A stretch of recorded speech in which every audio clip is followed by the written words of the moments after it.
Welcome to the show, Respectfully Inspired with Aussie Films.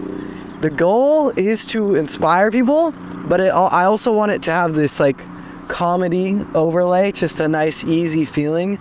And I like the name Respectfully Inspired because it presumes that normal inspiration is disrespectful, and that's hilarious.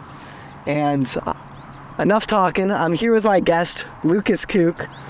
Yo, what up, guys? He actually came up with the name Respectfully Inspired, and I just thought that term was so funny. So can you tell the viewers how that popped into your head? Honestly, I think we were just driving, man, and I don't know, I was just like, I want to inspire these kids, but respectfully, because assuming that normal inspiration is, like he said, disrespectful. And I was just like, what if I just respectfully showed someone how to be inspired in a way that's not just get your crap together, go do that, and just start yelling at them, but trying to do it in a respectful manner. I don't even know, how did it come about? Tell a little bit more. This is funny, is because we were talking about how sometimes when you go to parties or you go to social places, the most interesting person to talk to is actually the quietest kid in the room. And he was telling me how sometimes he'll go try to get these kids out of their comfort zones to get them to make friends. Oh, yeah. But he does it respectfully. Yeah. He's not like, you loser, why are you sitting loser, punk, get out of the corner, but respectfully saying, respectfully, can you not be a loser? And let's respectfully go, dance with some girls respectfully. How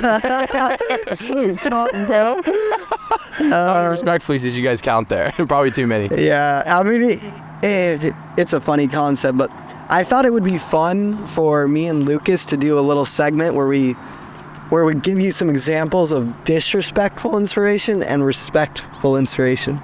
So, I was thinking let me give you an example. You see an overweight person, you're like, you're fat.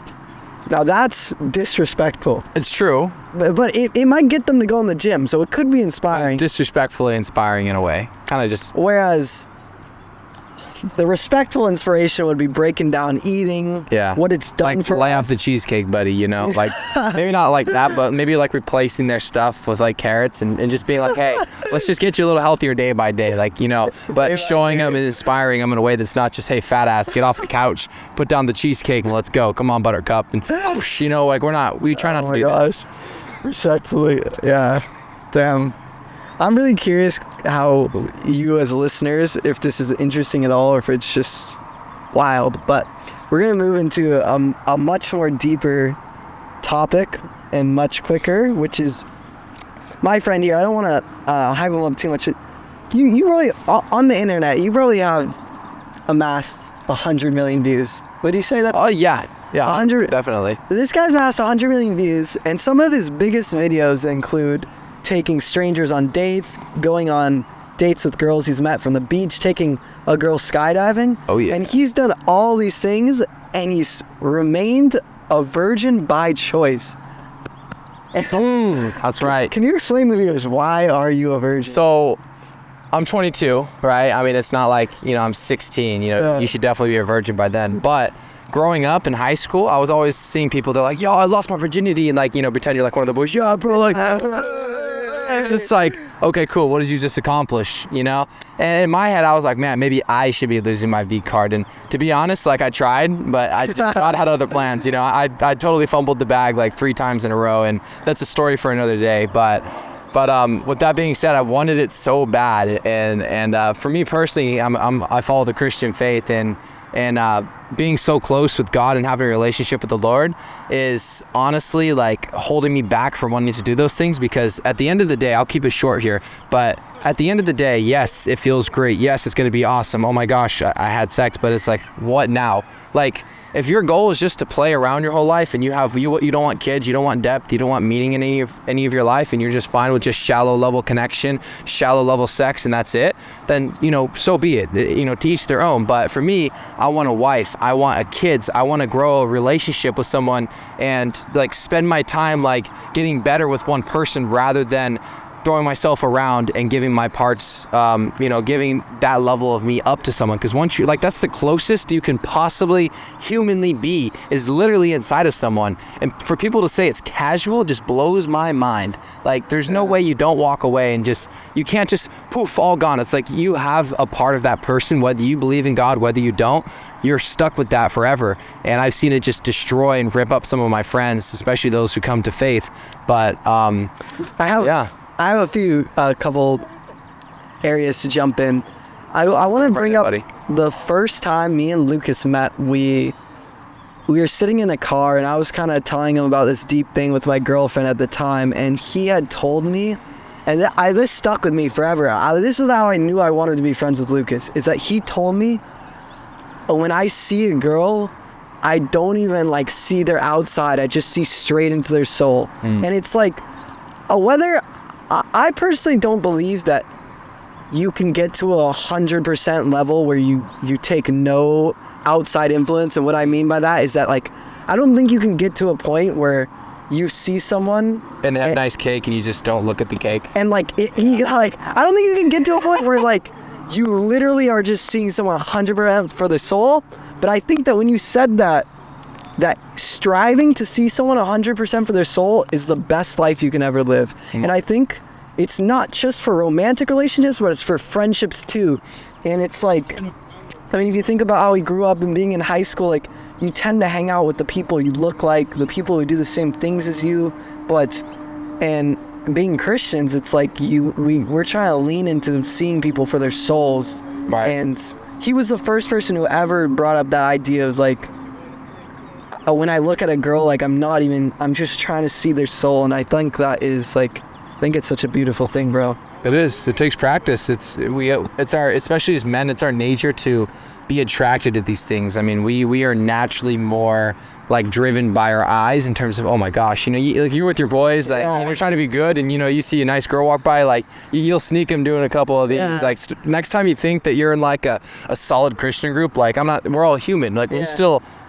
And there's nothing wrong with an appreciation, right? I mean, but it doesn't mean that you have to think lustfully about it or, sit there and stare like a weirdo. Like, so it's something we're all going to do at some point. I have a question, though, for you, because to me, I look at you and I'm like, damn, this guy's like the model. He like is a virgin. He sees people for their soul. So I want to ask you, do you still look at girls? I don't want to use the word lustfully, but do you still like find girls attractive? Or are you really just like soul for soul? I would say like, I sneak a peek every once in a while, but I gotta say overall though, like, I can genuinely like kind of look above. Like, when I say look above, I mean like when I'm in a club or out at a bar where people are just macking on each other, doing their thing.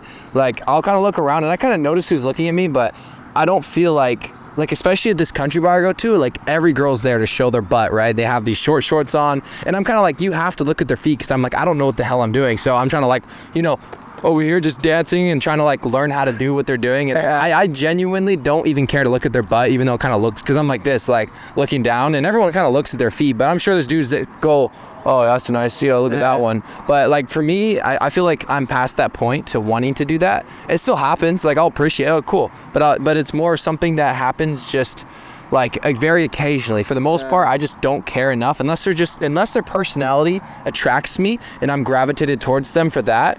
I won't give them the time of day if they're going to be rude and hot. Like, they can be as hot as they want. If they're going to be rude and stuck up, I'll walk the other way. And that's kind of to the point where I've just gotten, where I just respect myself so much that I know what my time is worth, and I know my time is not worth one wasted second with a female. I don't care how hot she is. I don't care if it's Beyonce. If she doesn't appreciate anything I have, and if she doesn't respect me, I'm out of there, right? And you should be too. The way he respects himself respectfully inspires me sitting here. But the last point I wanted to make on this is that I saw a statistic, and I don't want to be the person who just quotes statistics as if they're 100% true, but I saw something that I believe, and it basically said that every person you have sex with before marriage, the higher your chance of divorce. And if you ask anyone, even if you ask the most pro-sex girls ever, if they want to get a divorce, they'll tell you no. But it's like, I believe in soul ties, which is the idea Lukas just explained, which is when you have sex with someone, you part of them. You have a part of them, and the more you do that, the more you devalue your soul tie. And that if you do that so much before marriage, then it's not going to be a special like glue to keep you together, which I think is... Yeah, no, I 100% agree with that. It's a very special, reserved thing. It's not an activity.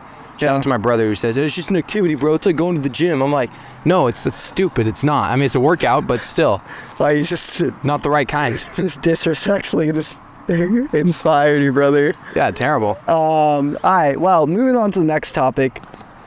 Lukas was actually at the club with some of our friends, and I had FaceTime because, okay, so we're in like the same church group, and he had went to the club with our church friends, and I thought, that's interesting. I want to know how these church girls were at the club, and I asked Lukas about it, and he said something to me.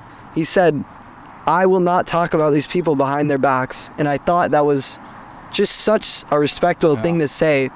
And I want you to give me a little bit more insight about when you asked about like the club, and I just kind of just try to wash over the point of just talking behind their backs. Just why do you choose not to talk about people behind their backs? It's a newer concept for me because, you know, when you're around kind of the wrong crowds or the average crowds, you know, the people that just have always something to complain about, which there's a lot of people out there like that. I choose not to because it always circles back around. And what are you accomplishing? Oh, cool, you feel better. Oh man, like you know, you saw the way he acted. You hate him too, right? Yeah, like let's talk shit about him. It's like, what does that accomplish other than just pull out your insecurities, trying to feel tough talking about someone that may or, you know, most likely will, but it's just you put that energy out there of like, oh yeah, you know, that Aussie guy, he just like, bro is so annoying and like I don't want him around anymore. It's like, if you're gonna say something like that, I think it's best to either, now it's your choice, you want to disrespectfully say it or respectfully say it. You know, you can be like, bro, honestly, you're annoying as hell, like get away. I mean, if you're feeling like a savage, but there's plenty of the ways you can let me cut you off here though.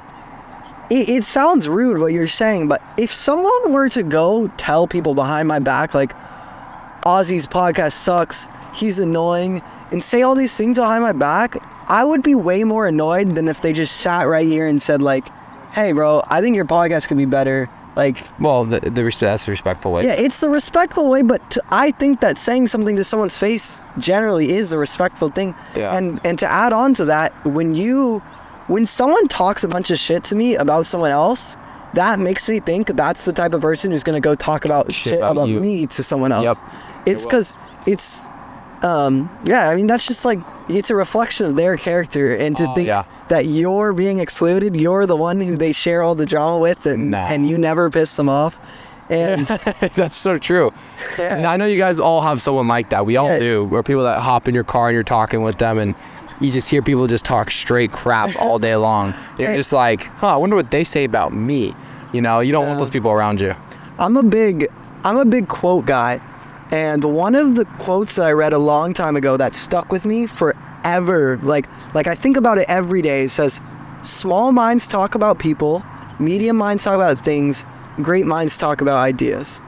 And I'm an economics major, and if you think about basic economics, supply and demand, the less you have of something, the more valuable it is. And I promise you guys, if you go like look at your conversations or just conversations in general, 90% of conversations are about people, which means that they're the least valuable conversations. Just basic economics are the least valuable conversations. And I was talking to my friend the other day, it's like, it's interesting because when you gossip or you talk about people with your friend and then they go and you go about your way, like you don't take anything away from it. You never leave a conversation about someone feeling inspired or feeling like, oh, like you never dwell on it. But if I sit here and we're talking about soul ties and we're talking about YouTube ideas and we're talking about all these great things, I know that like there's a chance you leave this conversation and like your life changes or like you have a new insight, and that's like that's how you should walk away from every conversation. If you're not walking away from that, that means you're at the first two things he said. Either you're talking about people or things, and you usually don't walk away with anything but, man, I guess we're on the same page. We both hate that guy. Cool. Now what? What did you accomplish? You accomplish nothing, and it's just, and this is the crazy, the conversations are like 50% of your everyday life. Like you're either working or talking, and it's like, if half of your life is consumed by talking about other people, like think about how much you could be improving your life by simply just not talking about people.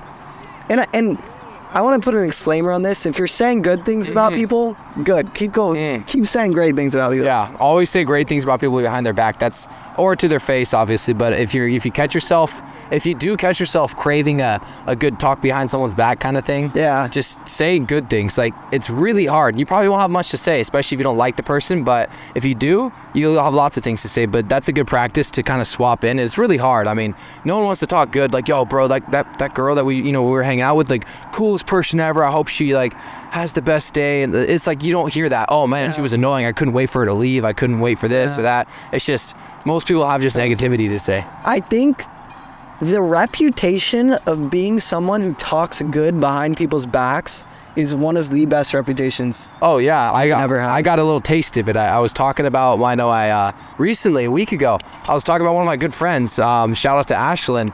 And my friend was like, we were just having a deep man-to-man talk about his love life, his breakups, his heart being just ripped from him.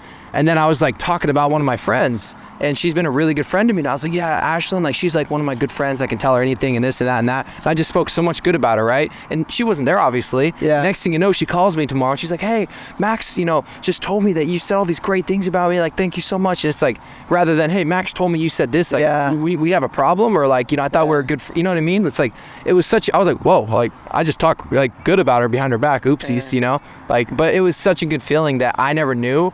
And it just shows you everything circles around. Even if you don't think bad things circle around, they just do. And she probably wouldn't have called me if I said like, oh, she's being annoying lately, like this and that.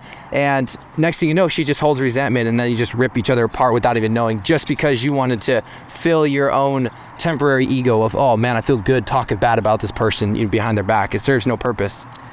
Yeah, I mean, he said it best. But I want to transition into our next topic, is that me and Lukas, actually, I'm not quite sure. Are you a college dropout, or did you never go to college? Oh, I'm a college dropout. Okay, so we're both college dropouts, and Lukas actually, like, he has millions of views. He's doing well for himself, but you did live in your car at one point. I want you to take me back to that. Yeah. Well, I can't say I fully lived in it. I was kind of on the preparation phase, Oh, okay, but damn it, I missed. Yeah. No, I never lived in my car fully. Well, that kind of kills this segment. That's fun. Tell me. I'm not gonna lie. Yeah, good. Another great characteristic. But tell them what it was like preparing to live in your car. Yeah, preparing. How did you get to that moment? Because mentally, I was like almost doing it, right? Yeah. Because I was so lost. I was so, like, beaten down. We live in California. I mean, we need $2,000 a month, and like, it seems like it can seem like a lot, or it can seem like a little. But for me, it's like when you work all day on DoorDash for 8 hours and you're frustrated with orders and you're making like maybe $150 after gas, and you're like, okay, I got to do this 15 times a month just to pay my bills, right? It sounds terrible, and I know I didn't want to do that. And I also was negative $6,000 at the time in terms of I put lots of money on credit cards, not stupid stuff, like genuine investments, like mentors that screwed me. Like, I never bought things, that I shouldn't have. But at the end of the day, I had a family business. It all just kind of collapsed, and I was like, okay, what am I going to do? And in my head, I was like, wait a second, I got a car, it's paid off, right? Yeah. I have enough money for gas. I have enough money for canned chicken and food. I was kind of preparing, and I was at my parents, they don't want me in here at this house living here unless I'm going to college. And that's just their rule, and I respected it. But at the end of the day, I was like trying to fit in my car, and I got a little Ford Focus ST, and it's tiny. It's like my feet would have been hanging out the trunk, and like the seats just suck to sleep, and I only had to sleep in there a couple nights. It wasn't too bad, but I was just kind of like preparing in my head. I was like, okay, like, what's this going to be like? And then I just started attacking every day, and kind of just. I think that says a lot about Lukas, is that like, it's like he was negative 6,000. His parents were upset at him because he dropped out of college, and instead of like, and I'm sure he wasn't thinking straight positive, but instead of like complaining and just feeling helpless, he's like, you know what? I'm gonna prepare to live in my car. Yeah, I was like, let's run it, baby. Yeah, and I'll make it work. And it's like, I think it's cool to like, when you face these moments, to think of your life as like a movie, as a story, and it's like, one day, if I sleep in my car, that might suck, but one day I'm going to get to be on the Respectfully Inspired podcast, and I'm going to get to share the story, and I'm going to get to inspire people, and I think that is awesome. But I love that. Since this story is not quite what I thought it was going to be, I would let's talk about dropping out of college. Yeah. What are your thoughts on college? Man, so I went to a community college for just under a year. There's just, not to, to sound as humble as possible about this, I just knew that there was something greater to be had than this crap. Like, I was writing essays. Okay, first of all, I gave an 8-minute speech on Slim Jims. Come on, guys. Like, I was terrible at it. Like, I sucked, but it was so forced and so, like, they made me stand in a certain way, like, not move. Like, I wanted to walk and they're like, stop, being so big and loud. I was just like, you're just taking away all the abilities as a tall speaker I have. Like, how am I supposed to stand perfectly still? Like, I'm standing at attention. It was just... Maybe for a speech contest it's different, but I just didn't like the style. That's not the worst thing. Then they had me write an essay, like a 10-page essay on the fact is Bruno Mars a cultural appropriator? And if you don't know what that means Bruno Mars is black, right? Is he trying to act white? That's basically what cultural appropriation means. You're trying to kind of like... That's so dumb. I know. I was like, am I really spending 15 hours writing this stupid paper? And it's just kind of... That was before ChatGPT. Yeah, but if I had ChatGPT, I would have bullcrapped on it. But a D student, barely, I guess D and C kind of in college, I didn't even pass the first year. And I just kind of, I was like, I'm done. I can't do this anymore. I was playing baseball at the time, and I just didn't really, it was so forced, and I was like, I'm done. Like, there's got to be something else. Started a business, and, everything else obviously rolled through to now. It worked out. But I mean, you're not where you want to be, but you're of course much closer to where you want to be. But I'm much closer, because college, the biggest thing too, to touch on what a degree, let's say I am finishing my degree, right? Let's say I graduate from even one of the most prestigious places, Yale, Harvard, Stanford. You come out of there, you have a 4-year degree in business.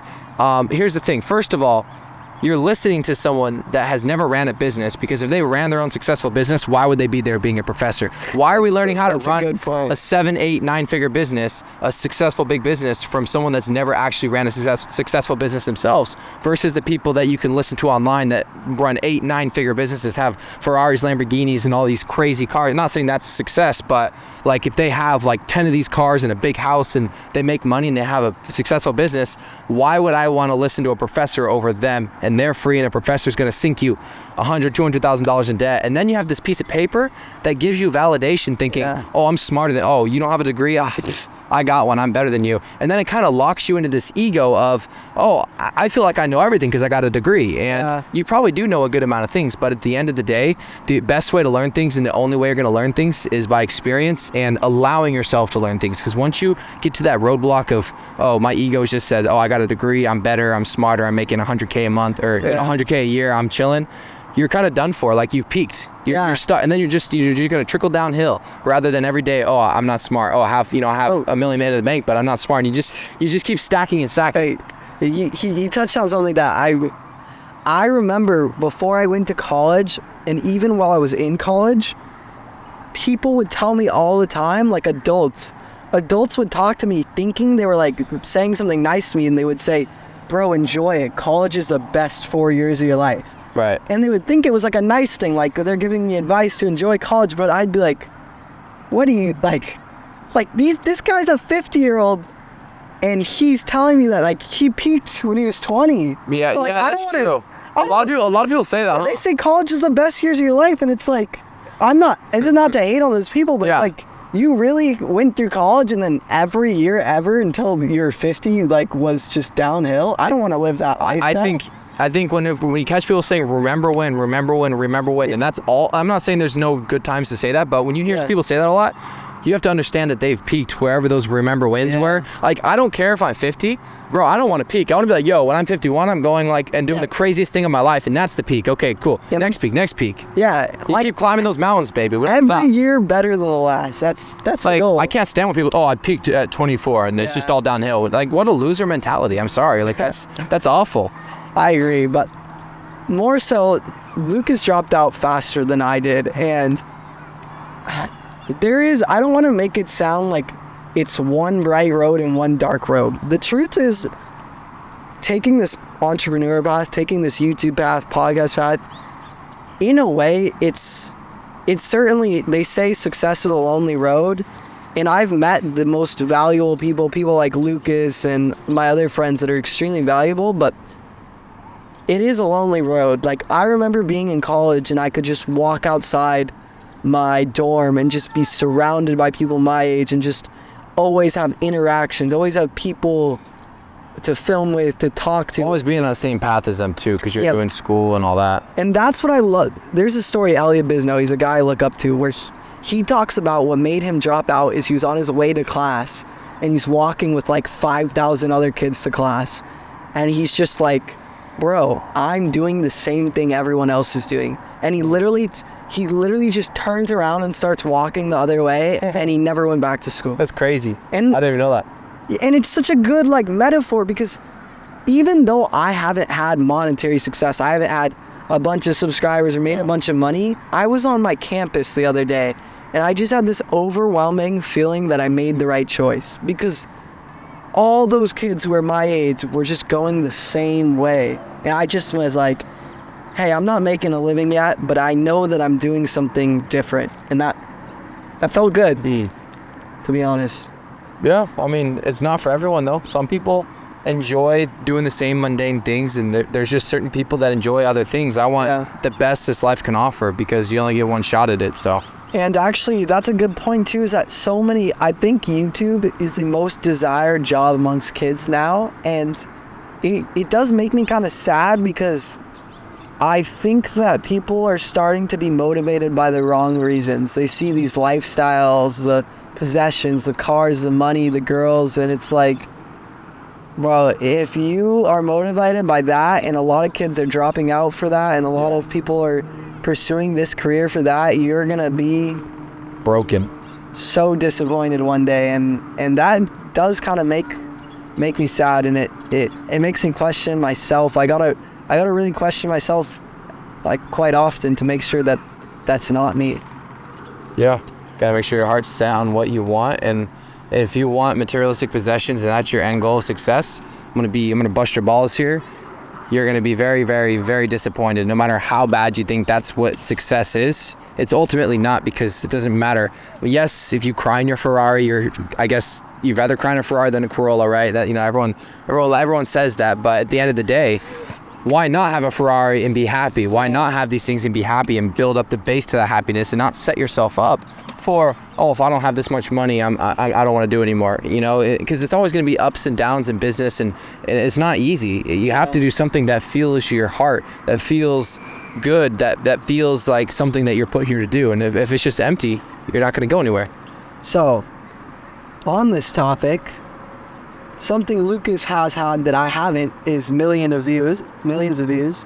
And since we're talking about this, how did your happiness change as you got those views? How do you feel more fulfilled? What did those views teach you? Tell me. Well, I never wanted to be a TikToker, really. I wanted to rizz up a girl, to be honest. Like, I met her this church thing, and I got her number. And this is a year and a half ago when I got my start. And I watched this content creator, Jimmy Darts. He does lots of like Christian content. He does these videos called Becoming Best Friends with a Stranger for a Day. And he like goes up to him and he does like a montage, basically a date, right? Yeah. And I saw it and I was like, what if I did that? Like, it would be a good excuse for me to like hang out with this girl. I can like rizz her up, you know, make a cute little video, maybe touch her hands if I was lucky. You know? You know what I'm saying? I was so. So at the time, was it her hands or was it? No, it was her hands. That's all I wanted. Okay. That's all I wanted. Like I wasn't like, oh, I hope to have sex. Like, So you were already. I kind of did in my head. I wouldn't have minded, but I knew I didn't have the game for that, so I wouldn't have even tried. Like I had negative risk, guys. So I met up with her. And yeah, I guess it was staged, if you want to call it that. I walked up, I was like, hey, why don't we make this video? I was like, hey, excuse me, like, what's your name? Like, do you want to be best friends and like hang out? And then we made a cute montage. Bam, blew up, right? Millions of views. And I was just like, oh, yo, bro. Like, it was crazy at first.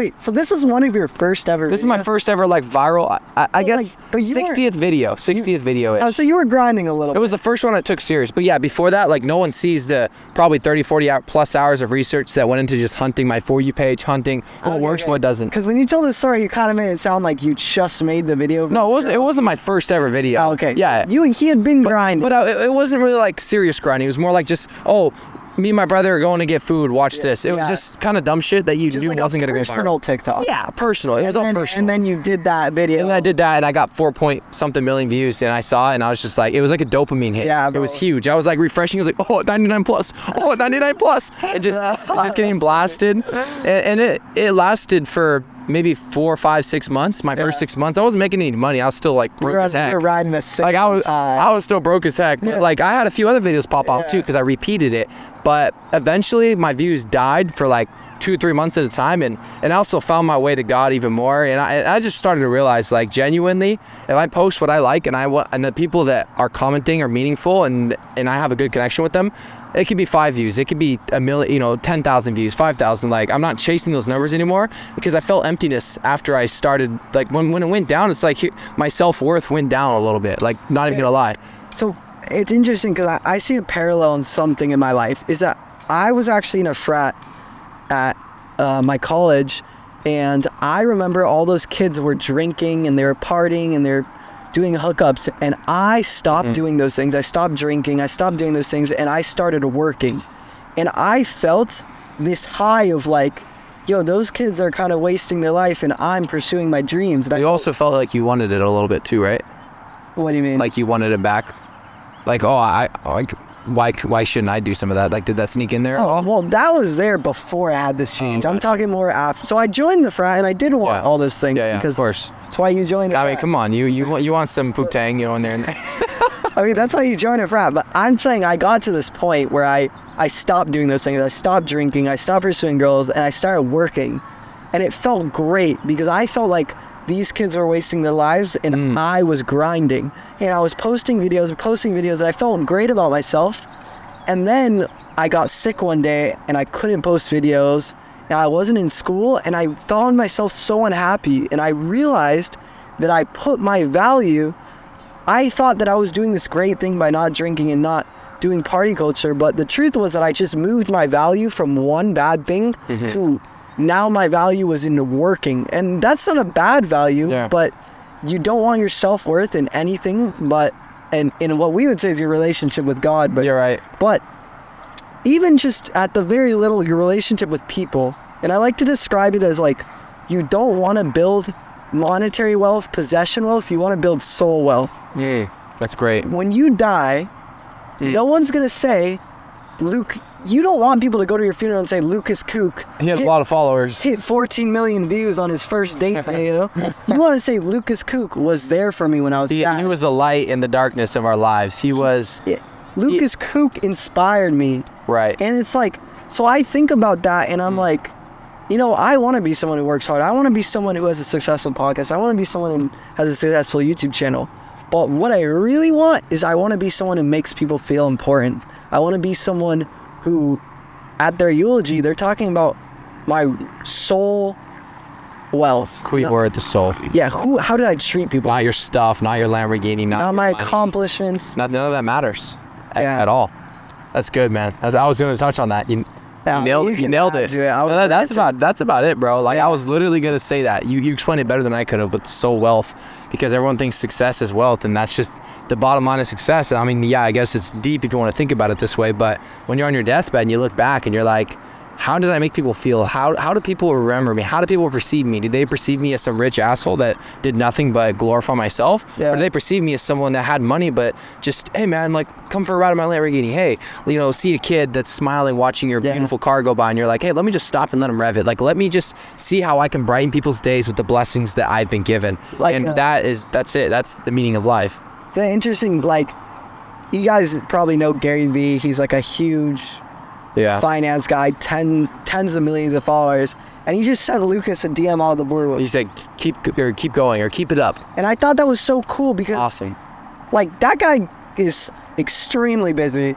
He has no need to do that. And it was him too. He later announced it too on a story. He was like, I tend to go on my phone when I have time, and I just make me messages like this because it takes like 5 seconds to make a crea's day. Yeah, it takes 5 seconds. But he chose me. How inspired did you feel? So inspired. Like, I was like, damn, that's super cool. Like, it just made me want to like pick up my camera and just get outside. What up, guys? Back out to the vlog. You know what I'm saying?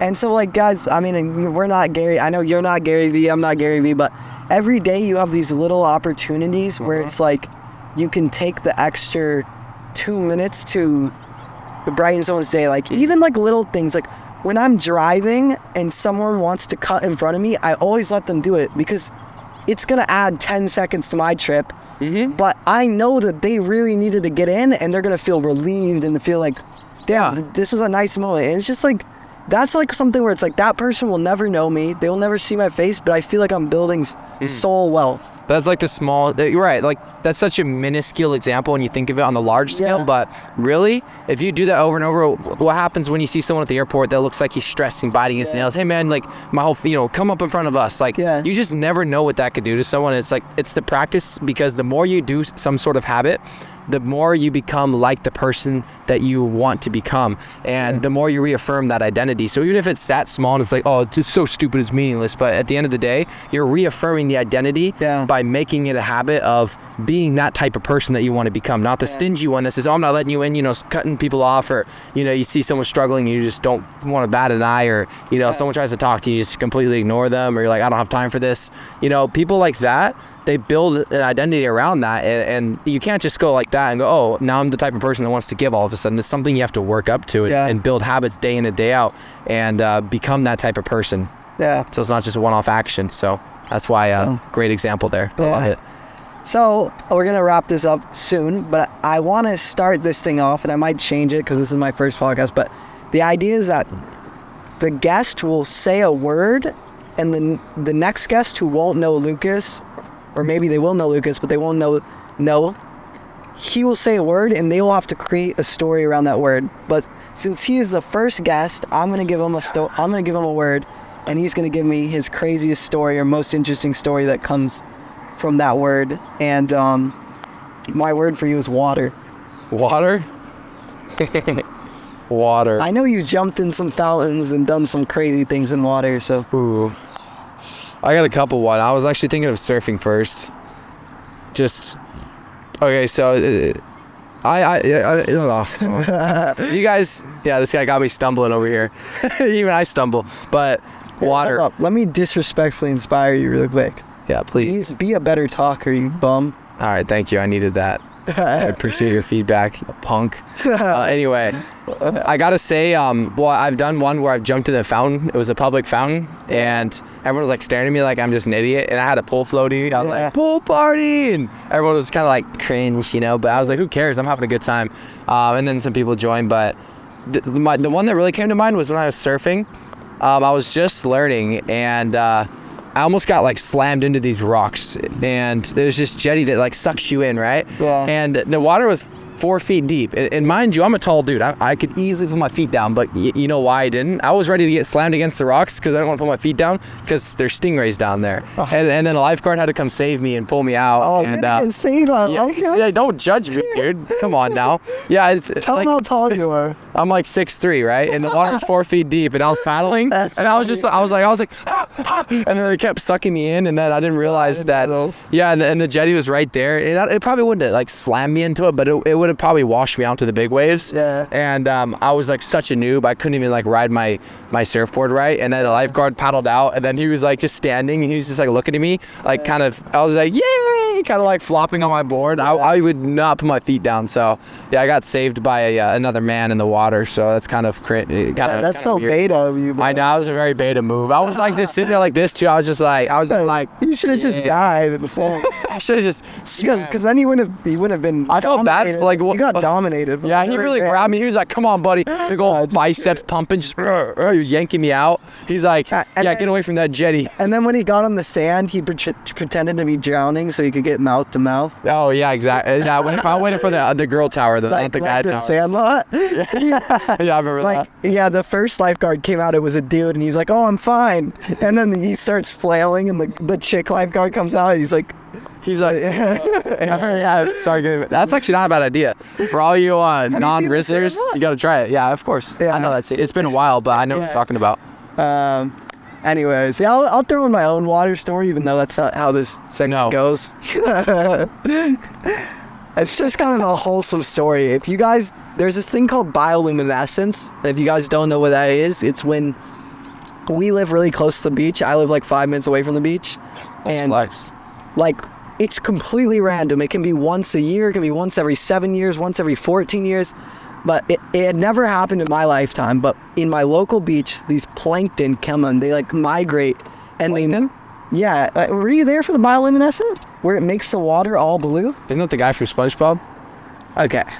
Wait, plankton is actually a thing? Yeah, I want to explain it to them. But these plankton, these special type of plankton migrate around the world, and they came to my home beach.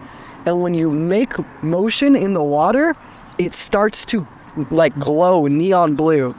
And this was a once in a lifetime thing. I've lived at the beach my whole life, and the water was glowing blue. So me and my friends just went night swimming, and every stroke you take, it's just blue glowing water, and it was one of the coolest moments of my life. Was it magical? It was. I also heard there's a lot of sharks that like to be out there in that water when it's blue.